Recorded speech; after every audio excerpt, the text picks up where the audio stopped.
mempresentasikan materi tentang optimalisasi operasional bisnis secara online. Sebelumnya, perkenalkan, nama saya Muhammad Asman. Nama saya Naya Amanda. Dan ada satu rekan saya yang sedang sakit. Setelah memahami operasional bisnis, pemahaman mengenai tahapan untuk mengoptimalisasikan operasional bisnis juga diperlukan. Berikut dijelaskan mengenai optimalisasi operasional bisnis yang dilakukan secara online.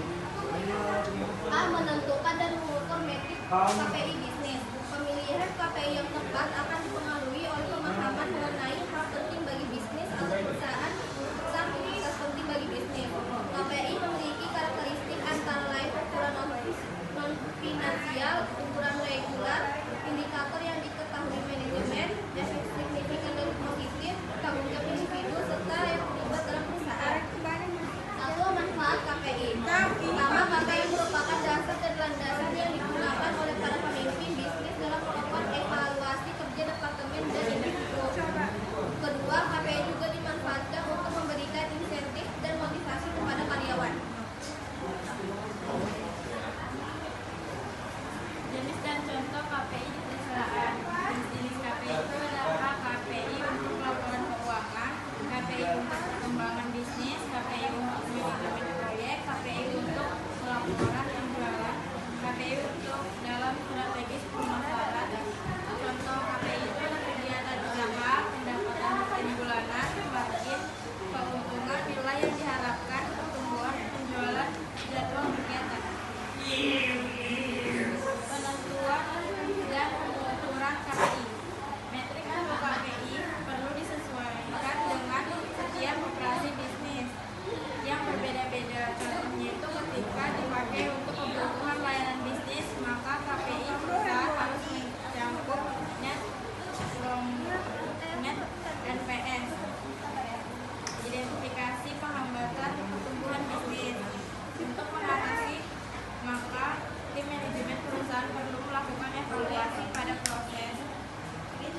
Lokasi saat ini tidak terdapat bagian yang bertugas dalam memprediksi dan mengelola permintaan untuk perusahaan sehingga kegiatan produksi terus berjalan.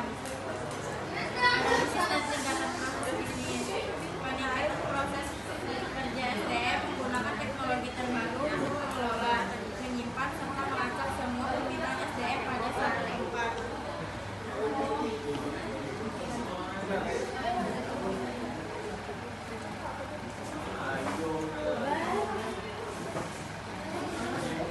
Selanjutnya ada membuat proses bisnis.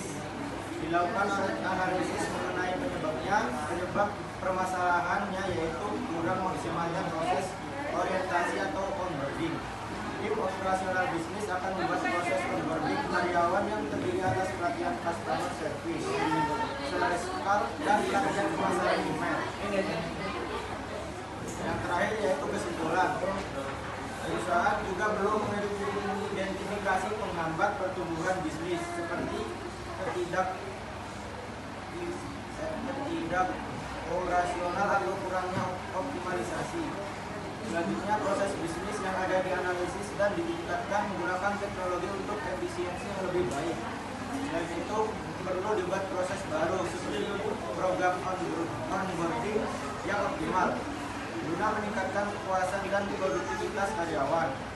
Optimalisasi ini bertujuan untuk mendukung pertumbuhan dan keberlanjutan bisnis. Mungkin itu saja yang dapat kami sampaikan. Kurang lebihnya mohon maaf. Wassalamualaikum warahmatullahi wabarakatuh. Waalaikumsalam warahmatullahi wabarakatuh.